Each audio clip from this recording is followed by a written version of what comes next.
আর রাজ্যের যিনি বিরোধী দলনেতা তিনি প্রত্যেকটা জায়গায় গিয়ে তিনি কিন্তু আমাদের এই রাজ্যে বিশৃঙ্খলা চেষ্টা করছে। আমি আজকেই দেখছিলাম ফেসবুকের মাধ্যমে হরিয়ানার রাজ্য বিজেপি পার্টি অফিস, সেখানে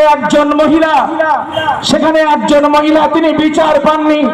সেই হরিয়ানার বিজেপি পার্টি অফিসে সেখানে গিয়ে গায়ে পেট্রোল জ্বালিয়ে তিনি আত্মহত্যার চেষ্টা করেছিল।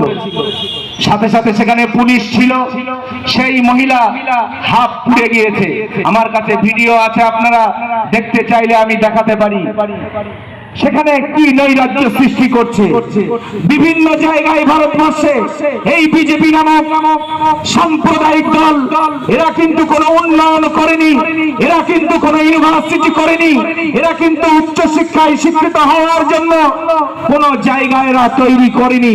এরা কিন্তু মুসলিম আর হিন্দু সম্প্রদায়ের ভিতরে বিভেদ লাগানোর যে চেষ্টা করছে, এই চেষ্টাকে আমাদের সকলে মিলে একত্রিত ভাবে আমাদেরকে এই বিজেপি নামক সম্প্রদায়কে এই বাংলা থেকে উৎখাত করতে হবে। বসিরহাটের মতো জায়গায় অনেক জায়গায় তারা আসছে, সুড়সুড়ি দিচ্ছে। বাদুড়িয়াতে অনেক জায়গায় আসছে, তারা এলাকায় ঢুকে সুড়সুড়ি দিচ্ছে। আগামী দিন আমাদেরকে প্রতিবাদ করতে হবে, এলাকায় যেতে হবে। মমতা বন্দ্যোপাধ্যায় যে নির্দেশ দিয়েছেন ডোর টু ডোর, বাড়িতে বাড়িতে চলে যেতে হবে। বিধায়কদের নির্দেশ দিয়েছেন বাড়িতে বাড়িতে গিয়ে মমতা বন্দ্যোপাধ্যায়ের কথা বলতে হবে। মমতা বন্দ্যোপাধ্যায়, অভিষেক বন্দ্যোপাধ্যায় যেভাবে কাজ করছেন, মমতা বন্দ্যোপাধ্যায় যেভাবে উন্নয়নমূলক কাজ করছে, সেই উন্নয়নমূলক কাজ মানুষের বাড়িতে গিয়ে বলতে হবে। আপনারাও জানেন, আমরাও জানি, মমতা বন্দ্যোপাধ্যায়ের যে প্রকল্পগুলো আছে প্রত্যেকটা মানুষের জন্য সেই প্রকল্পগুলো কিন্তু চালু করে দিয়েছে। কোন সম্প্রদায়, কোন দল দেখেননি, কোন সম্প্রদায় দেখেননি। তিনি প্রত্যেকটা মানুষকে তিনি সেই পরিষেবা দিচ্ছেন। সে বিজেপি হতে পারে, সে সিপিএম হতে পারে, সে কংগ্রেস হতে পারে, সে আইএসএফ হতে পারে, সে তৃণমূল হতে পারে। প্রত্যেকটা দলকে তিনি কোনোভাবে কিন্তু এই পরিষেবা থেকে বঞ্চিত করেন না। আমি দায়িত্ব নিয়ে বলছি। একজন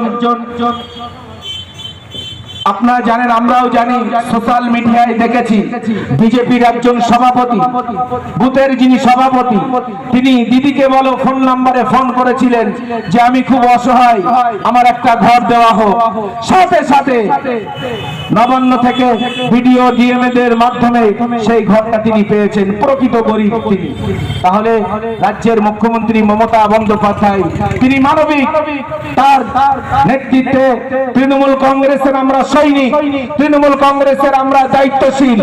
আগামী দিন এই বাদুড়িয়া বিধানসভা থেকে আমরা মমতা বন্দ্যোপাধ্যায় এর হাত আরো শক্ত করব। মমতা বন্দ্যোপাধ্যায়ের হাত এখান থেকে অনেক শক্ত আছে। আগামী দিন আমাদের বিধায়ক সাহেবের নেতৃত্বে মমতা বন্দ্যোপাধ্যায়ের হাতকে আরো শক্ত করে নবান্নে আমরা পাঠিয়ে দেব। বিরোধীর নেতৃত্বে আমরা এই বাদুড়িয়া বিধানসভা থেকে কয়েক লাখ ভোটে আমরা জিতিয়ে আমরা কিন্তু মমতা বন্দ্যোপাধ্যায়ের হাতে আমরা উপহার দেব। আমরা 57,000 ভোটে এখান থেকে বিধানসভায় জয়লাভ করেছিলাম। আগামী দিন আমাদের 1 লক্ষ ছাড়িয়ে যেতে হবে, মানুষের দরে দরে যেতে হবে।